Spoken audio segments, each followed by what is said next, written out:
जेको कुछ दिफ़ा वारे वज़ीर चयो आहे त इहा वज़ीर आज़म जी पॉलिसी आहे या न, ख़ैसि वज़ाहत करणु घुरिजे। जेकॾहिं इहो बयानु तव्हांजी पॉलिसी न आहे त उन वज़ीर खे लत हणी ॿाहिरि कढी छॾियो। जेकॾहिं अव्हां कश्मीरियुनि खे कश्मीरी नथा मञो त अव्हां खे वज़ारत ते वेहण जो हक़ न आहे। मौजूदा हालतुनि में तजवीज़ ॾिनी आहे त हिकु ट्रुथ एंड रिकन्सिलेशन कमीशन जोड़ी वञे। एहतजाज कंदड़नि खे अपील आहे त कमीशन जो कमु मुकमल थियण ताईं एहतजाज रोकियो वञे। रियासत के भी दरख्वास्त है तो कमीशन की फाइंडिंग अचण ताईं कार्रवाइयूं रोकियूं वञनि। कंहिंजी ग़लती की सज़ा के ॿिए खे न मिलणु घुरिजे। एहतजाज करण वारा ग़लत हूंदा पर सज़ा समूरे कश्मीर के मिली रही है। जंहिंजी ग़लती आहे उनखे पकड़ियो ऐं सज़ा ॾियो। कुछ माण्हुनि जे ॾोह जी सज़ा सभिनी खे छो पई ॾिनी वञे। पीपल्स पार्टी चेयरमैन बिलावल भुट्टो ज़रदारी जो आज़ाद कश्मीर के इलाइक़े डडियाल में अवामी जलसे खे ख़िताब। संदसि चवणु आहे त ट्रुथ एंड रिकन्सिलेशन जी तजवीज़ ते अञा ताईं कंहिं पुधर जवाब न ॾिनो आहे। जॾहिं सियासी बहरान पैदा थी वेंदो आहे त गैर जमहूरी क़ुवतूं अची वेंदियूं आहिनि।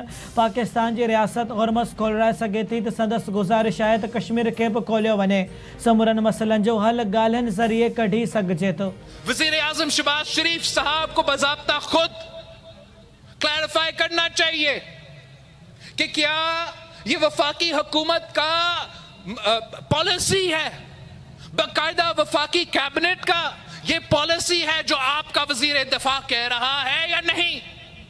अगर आपका पॉलिसी है तो रखे उसको, अगर आपका पॉलिसी नहीं है तो लात मार के बाहर निकालो। कश्मीर के अवाम को, आप कश्मीर के अवाम के साथ ये नाइंसाफी हमसे बर्दाश्त नहीं होता, हमसे बर्दाश्त नहीं होता। इनका ज़हनियत ऐसा ही है, पता नहीं ऐसे कैसे, ऐसे क्यों, लेकिन है ऐसे। अमेरिकी फ़ौज ईरान ते बमबारीअ जो सिलसिलो जारी। रेलवे स्टेशन, पुल ऐं एयरपोर्ट खे निशानो बणायो वियो। 7 ॼणा मारिजी विया, केतिरा ई ज़ख़्मी। ईरानी सरकारी मीडिया मूजिब बदर ख़मेर ऐं कोहिस्तान में शहर में केतिरा ई धमाका थिया। किशनमेर ते वाक़िआ मासान ॻोठ भरिसां 8 धमाका थिया। बंदर अब्बास में टेलीकम्युनिकेशन टावर खे निशानो बणायो वियो। बिजली जी फ़रहामी मुअत्तल। बंदर अब्बास में रेलवे जंक्शन ते हमले में 2 ॼणा ज़ख़्मी थिया। खुज़िस्तान सूबे जे शहर बस्तान में अमेरिकी हवाई हमले में 3 ॼणा मारिजी विया ऐं 14 ज़ख़्मी थिया। बंदर ख़मेर पुल ते हमले में 2 ॼणा मारिजी विया ऐं 4 ज़ख़्मी थिया। रिहायशी इलाइक़े टपाला अकबर ते हमले में 1 शख़्स मारिजी वियो, 8 ज़ख़्मी थिया। अमेरिकी फ़ौज रिहायशी इलाइक़े, एयरपोर्ट, पुल ऐं रेलवे जंक्शन खे निशानो बणायो। अमेरिकी हमलनि जे जवाब में ईरान पारां बहरैन, उर्दन, शाम, कुवैत ऐं क़तर में अमेरिकी फ़ौजी अॾनि खे निशानो बणायो वियो। पासराने इनकलाब जो चवणु आहे त बहरैन जे सकीर बेस ते अमेरिकी हेलीकॉप्टरनि ऐं जासूस जहाज़नि खे ड्रोन सां निशानो बणायो वियो। कुवैत में बि ड्रोन हमलनि ज़रिए अमेरिकी मिसाइलनि जी बैटरी खे निशानो बणायो वियो। ईरान सामुंडी लंघ हुरमुज़ ते मुकमल कंट्रोल बरक़रार रखियो आहे। हमला जारी रहिया त हुरमुज़ तां तेल ऐं गैस जी बरामद बंदि रहंदी। अमेरिकी फ़ौजी कार्रवाइयूं ख़िते जे अमुन लाइ ख़तरो आहिनि। कुवैत जी दिफ़ाई वज़ारत मूजिब फ़िज़ाई हदुनि में 32 ड्रोन्स जी निशानदही कई वई, जिन खे बर वक़्त कार्रवाई कंदे तबाह कयो वियो। ड्रोन्स तबाह करण जे नतीजे में उन्हनि जो मलबो मुख़्तलिफ़ रहाइशी इलाइक़नि में किरियो, जे सबबु कुझु हंधनि ते नुक़सानु थियो। क़तर जी दिफ़ाई वज़ारत मूजिब फ़ौज मिसाइल हमलो नाकाम बणाए छॾियो। ईरानी बाज़रान इनकलाब जी शाम में अमेरिकी फ़ौज जे कमांड सेंटर के निशानो बणाइण ऐं केतिरी अमेरिकी फ़ौजनि जे मारिजण जी दावा। बाज़रान इनकलाब दावा कई आहे त अमेरिकी हमलनि जे जवाब में ऑपरेशन नसर 2 जे 11हीं लहर तहत शाम जे इलाइक़े अल-तनफ़ में अमेरिकी फ़ौज जी स्पेशल ऑपरेशंस कमांड सेंटर ते हमलो कयो वियो। उहा कार्रवाई ईरान जे इलाइक़े बमबार में शहीद थियल फ़ौजी एहलकारनि जे बदिले में कई वई। हमले दौरान हिकु रेडार सिस्टम खे तबाह कयो वियो ऐं स्पेशल ऑपरेशंस लाइ इस्तेमालु थींदड़ केतिरनि ई हेलीकॉप्टर्स खे निशानो बणाए तबाह कयो वियो, जंहिं में वॾे अंग में अमेरिकी फ़ौजी मारिजी विया। पाकिस्तान खिते में अमुन लाइ अहम किरदार अदा कयो आहे। ईरान ऐं अमेरिका विच में इस्लामाबाद मुफ़ाहिमती यादाश्त में पाकिस्तान टियाकड़ जो किरदार अदा निभायो। फील्ड मार्शल आसिम मुनीर जूं अणथक कोशिशूं तारीख़ में सदाईं यादि रखी वेंदियूं। चीन पाकिस्तान जो एतमाद जोॻो ऐं सचो दोस्त आहे। चीन हर ॾुखी घड़ी में पाकिस्तान जो साथ ॾिनो। चीन सदाईं आलमी फोरम से पाकिस्तान जो साथ ॾिनो आहे। अॼु चीन मुआशी तरक्की के मैदान में दुनिया की नुमाया ताक़त बणिजी चुको आहे। अज़ीम कामयाबी सदर शी जिनपिंग की क़यादत ऐं चीनी आवाम की अणथक मेहनत जो नतीजो आहे। वज़ीर आज़म शहबाज शरीफ जो फार्मास्यूटिकल, हेल्थ केयर ऐं बायोटेक्नोलॉजी बाबति पाकिस्तान चीन बिज़नेस टू बिज़नेस सीड़पकारी कॉन्फ्रेंस खे ख़िताब। संदसि चवणु आहे त दवा साज़ी जे शोबे में 44 करोड़ डॉलर्स खां वधीक मालियत जा मुआहिदा सुठो समण आहे। ताज़ी सीड़पकारी सीपेक 2 खे हथी वठण ॾांहुं हिकु ॿियो अहम क़दम आहे। वफ़ाक़ी सरकार पेट्रोलियम शयुनि जा अघ रोज़ानी जी बुनियाद ते मुक़ररु करण जो ऐलान करे छॾियो। ओघरा हुकूमत खां पुछण खां सवाइ पेट्रोलियम शयुनि जा अघ तय कंदो। खिते में जंग वधंदी नज़र अची रही आहे। आलमी मार्केट में डीज़ल जी क़ीमत में वॾो इज़ाफ़ो थियो आहे। आलमी मार्केट में तेल जो बहिरान नज़र अचे पियो। पेट्रोलियम शयुनि जे अघनि में घटिताईअ जो फ़ाइदो अवाम खे फ़ौरी ॾिनो वेंदो। पेट्रोलियम बाबति वफ़ाक़ी वज़ीर अली परवेज़ मलिक जी प्रेस कॉन्फ्रेंस। सुसमा वारे वफ़ाक़ी वज़ीर अता तार चयो आहे त खिते में शिकताण सबबि पेट्रोलियम शयुनि जे अघनि में इज़ाफ़ो थी रहियो आहे। वफ़ाक़ी हुकूमत पेट्रोलियम शयुनि में 130 अरब जी सब्सिडी ॾिनी। हुकूमत जी बहितरीन पॉलिसी सबबि तवानाई जी खोट खे मुंहुं ॾियणो न पियो। पेट्रोलियम लेवी जंग खां अॻु जेतिरी हुई अॼु उन खां घटि आहे। अमेरिकी सदर जो इलेक्शन बाबति ॻुझा दस्तावेज़ डिक्लासिफाइड करण जो ऐलान। डोनाल्ड ट्रंप जो चवणु आहे त CIA जा दस्तावेज़ अॼु पधिरा करे रहिया आहियूं। चीन अमेरिका जी चूंड अमल में लाॻीतो मुदाख़लत कंदो रहियो आहे। अमेरिका में चूंडुनि केतिरनि ई ख़तरनि खे मुंहुं ॾेई रहियूं आहिनि। चीन इलेक्शन डेटा खे हैक करण जी कोशिश करे रहियो आहे। चीन चाहे पियो त आउं सदारती चूंड हाराए वञा। नेशनल इंटेलिजेंस ऐं FBI खे चीन बाबति जांच जो हुकुम ॾिनो आहे। चीन समेत केतिरनि ई मुल्कनि इलेक्शन डेटा में मुदाख़लत कई आहे। अमेरिका जो चूंड निज़ाम कमज़ोरी करप्ट थी चुको आहे, पर ॾेही शहरनि ऐं मौल माण्हुनि जा नाला वोटर लिस्ट में शामिल आहिनि। बन्नू में दहशतगर्दी जे वाक़ियनि खां पोइ सिक्योरिटी फोर्सिस जो वॾो ऑपरेशन। 24 दहशतगर्द मारिजी विया। ISPR मूजिबि इंटेलिजेंस बुनियादनि ते गॾियल ऑपरेशन्स में दहशतगर्दनि उन्हनि जे सहूलियतकारनि खे निशानो बणायो वियो।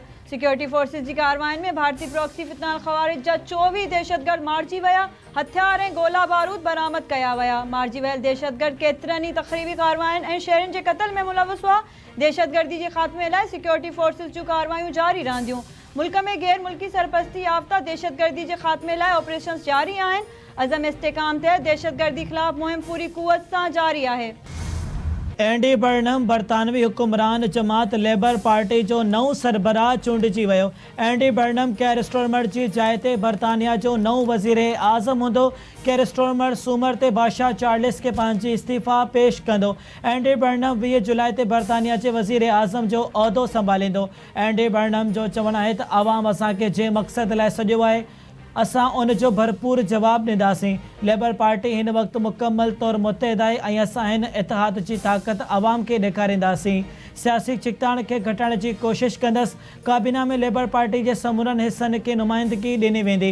लेबर पार्टी खे वधीक बुलंदियुनि ते खणी वञण लाइ तयारु आहियां। पाकिस्तान खिलाफ बरतानवी सरजमीन जे इस्तेमाल ते बरतानवी हुकूमत जो रद्द अमल। पाकिस्तान इदारनि खिलाफ बरतानवी सरजमीन जे इस्तेमाल बाबति ख़तनि से बरतानवी हुकूमत मुतहरिक। बरतानवी घरू वज़ारत मूजिबि बरतानिया में पुरअमन एहतजाज ऐं इज़हार राय जी आज़ादी लामहदूद हक़ नाहे। उन जूं कानूनी हदूं आहिनि। पुरअमन एहतजाज जो हक़ रुगो कानून जे दायरे में आहे। तशद्दुद, धमकी ऐं ख़ौफ़ पखेड़ण जी इजाज़त नाहे। इज़हार राय जी आज़ादी नफ़रत, तशद्दुद ते भड़काइण या ॾोहारी रवैये ताईं नाहे पखिड़जंदी। कानून जी भञकड़ी कंदड़ मुज़ाहिरीन ख़िलाफ़ पुलिस खे कार्रवाई जो मुकमल इख्तियार आहे। अवाम खे हिसाइण ऐं ख़ौफ़ पखड़ींदड़ मुज़ाहिरीन ते कानूनी पाबंदियूं मुड़े सघजनि थियूं। नफ़रत, अवाम खे ड्रेजाइण ऐं धमकाइण बाबति दोहनि ते कानून पूरी सख़्तीअ सां लागू हूंदो। सिंध जे वॾे वज़ीर सैयद मुराद अली शाह जी सदारत हेठि 18 अरब 1 करोड़ रुपयनि जे सोलर होम सिस्टम मनसूबे बाबति इजलास। मनसूबे तहत 2,75,000 ख़ानदाननि खे सोलर होम सिस्टम फ़राहम कया वेंदा। इजलास खे ब्रीफिंग। सॼी सिंध में सोलर होम सिस्टम जी विर्छ ऐं लॻाइण वारो अमल वधीक तेज़ कयो वञे। वॾे वज़ीर जी तवानाई खाते खे हिदायत। सदस्य चवणु आहे त बिलावल भुट्टो ज़रदारी जी हिदायतुनि ते 2,75,000 ग़रीब ख़ानदाननि खे मुफ़्त सोलर होम सिस्टम फ़राहम कयो पियो वञे। सोलर किट्स जी विर्छ शिफ़ाफ़, मुनसिफ़ाणी ऐं असराइती अंदाज़ में यकीनी बणाई वञे। मनसूबो सिर्फ़ बिजली न पर ग़रीब ख़ानदाननि जी ज़िंदगी बहितर बनाइण जो ज़रियो आहे। ॾूरां इलाइक़नि जे मुस्तहिक़ ख़ानदाननि खे तरजीह ॾियणु हर सूरत में यकीनी बणायो वञे। सिंध हुकूमत कराची में यूनिवर्सिटी रोड जी मिक्स ट्रैफिक लेन जल्द खोलण जो फ़ैसिलो करे वरितो। सीनियर वज़ीर शर्जील नाम मेमून जी सदारत हेठि रेड लाइन BRT मनसूबे बाबति अहम इजलास। मनसूबे ते जारी अडावती कम ऐं मजमूई अॻभराई जो तफ़सीली जाइज़ो। शर्जील नाम मेमून जो चवणु आहे त रेड लाइन BRT कराची जे अवाम लाइ हिकु अहम ऐं इनकलाबी सफ़री मनसूबो आहे। मनसूबो वक़्तसर मुकमल करण तरजीहनि में शामिल आहे। लाॻापियल इदारा मुक़ररु मुद्दे में कमु मुकमल करण लाइ पंहिंजूं ज़िम्मेवारियूं अदा कनि। बहितर, महफ़ूज़, जदीद ऐं माहौल दोस्त सफ़री सहूलियतूं ॾियण लाइ भरपूर क़दम खयां वञनि। रेड लाइन BRT मुकमल थियण सां जदीद पब्लिक ट्रांसपोर्ट निज़ाम खे हथी मिलंदी। प्रिया कुमारी ऐं ॿियनि गुम थियल ॿारनि जी बाज़ियाबी लाइ बबरलो में क़ौमी शाहराह ते धरणो। प्रिया एक्शन कमेटी जे सॾ ते बबरलो बाईपास वटि क़ौमी शाहराह ते धरणो हंयो वियो। धरणे सबबि सिंध खां पंजाब ॾांहुं ईंदड़ वेंदड़ ट्रैफ़िक मुअतल। रोड जे ॿिन्ही पासे गाॾियुनि जूं कतारूं लॻी वयूं। प्रिया कुमारी जो केस ब्लाइंड आहे, हुकूमत कोशिशूं करे पई। प्रिया कुमारी जे केस में GIT ठाही आहे, जंहिंमें इंटेलिजेंस इदारा भी शामिल आहिनि। कोशिश आहे त ख़बर पए त प्रिया जे केस में केरु मुलविस आहे। ही पुराणो केस आहे, ॾुखियायूं पेश अचनि पियूं। प्रिया जीअरी भी आहे। अलाए न सिंध जे घरू वज़ीर जलाल हसन लंजार जी कराचीअ में मीडिया सां ॻाल्हि ॿोल। संदसि चवणु आहे त हुकूमत त कमु करे पई, अॻु बि GIT उमीद ॾियारी, पर प्रिया बाबति ख़बर न पइजी सघी। एहतिजाज कंदड़नि खे मुतमइन कयो वेंदो। डॉक्टर आकाश कुमार क़त्ल केस में गिरफ़्तार जवाबदारनि जो ॿियनि वारदातुनि में बि मुलविस हुजण जो इंकशाफ। जांच इख़्तियारनि मूजिबि गिरफ़्तार जवाबदारनि सुरेश रामचंद ऐं अनिल ॿुधायो आहे त संदन गैंग जो सरबराह असलम उर्फ़ बाबा आहे। जवाबदारनि इंकशाफ कयो आहे त गैंग जा ॿिया साथी बि क़ाइदाबाद जा रहवासी आहिनि। जवाबदार बैंकुनि मां रक़म फुरण ऐं वापारनि खां फुर लुट करण में बि मुलविस रहिया आहिनि। डॉक्टर आकाश वारी वारदात में असलम बाबा ऐं ॿियनि साथियुनि सां गॾु हिकु औरत बि मुलविस हुई। पुलिस जवाबदारनि जे इंकशाफनि ते गिरफ़्तारनि लाइ कार्रवाई शुरू करे छॾी। चंबड़ जे मदरसे में ज़्यादतीअ खां पोइ क़त्ल थियल किताबी केस में अहम अख़बर आई। 2 ॼणा गिरफ़्तार। रियाज़कारी ऐं इमरान बबर खे गिरफ़्तार करे केस दाख़िल कयो वियो। SSP Tando LIR Syed Salim Shah ji press conference. संदसि चवणु आहे त किताबी जे क़त्ल वारो वाक़ियो दरिंदगी जो बहितरीन मिसाल आहे, जंहिंजी जेतिरी मुज़म्मत कजे घटि आहे। मदरसे इंतज़ामिया जी ज़िम्मेवारी हुई त इंस्पेक्शन करे हा। वाक़िए जी इंक्वायरी हलंदड़ आहे। जेके बाद मुलविस आया आहिनि उन्हनि ख़िलाफ़ सख़्त कार्रवाई कई वेंदी। क़ौमी क्रिकेटर मोहम्मद नवाज़ ICC एंटी डोपिंग कोर्ट जी भंजकड़ीअ जो एतिराफ़ कंदे रिहेब प्रोग्राम ते राज़पो ज़ाहिर करे छॾियो। क्रिकेट काउंसिल मोहम्मद नवाज़ जी आर्ज़ी मुअतली ख़त्म करे छॾी। ऑलराउंडर मोहम्मद नवाज़ जो डोप टेस्ट 7 फरवरी 2006 ते कोलंबो में नीदरलैंड ख़िलाफ़ T20 वर्ल्ड कप जे मैच बाद वरितो वियो हो, जंहिं संदसि नमूने में मना थियल शइ जी मौजूदगी ज़ाहिर थी। ICC मूजिबि मोहम्मद नवाज़ एतिराफ़ कयो त उहा मना थियल शइ रांदि खां ॿाहिरि इस्तेमालु कई वई ऐं उन जो रांदि में कारकर्दगी बहितर बणाइण सां को तालुक़ु न हो। ICC केस 3 महीननि लाइ नाअहल करार ॾिनो। ऐं सिंध समेत मुल्क जे मुख़्तलिफ़ हिस्सनि में आंधारी ऐं गजगोड़ सां बरसातुनि जी अॻकथी मौसमियात खाते मूजिबि अरबी समुंड मां हवाई अबर ऐं सेंट्रल इलाइक़नि में दाख़िल थी रहियूं आहिनि। छंछरु ऐं आचर ते उन्हनि हवाउनि जी शिदत में वधीक इज़ाफ़े जो इम्कानु आहे। ओला हवाउनि जो सिलसिलो सूमर ते मुल्क जे मथाहीं इलाइक़नि में दाख़िल थींदो। थरपारकर, मिठी, सखर, लाड़काणे ऐं जैकबाबाद में 20 खां 22 जुलाई ताईं बरसाति जो इम्कानु आहे। कश्मीर ऐं गिलगित बल्तिस्तान में सुभाणे खां 25 जुलाई ताईं बरसाति पवंदी। KP में 19 खां 23 जुलाई ताईं बरसाति जो इम्कानु आहे।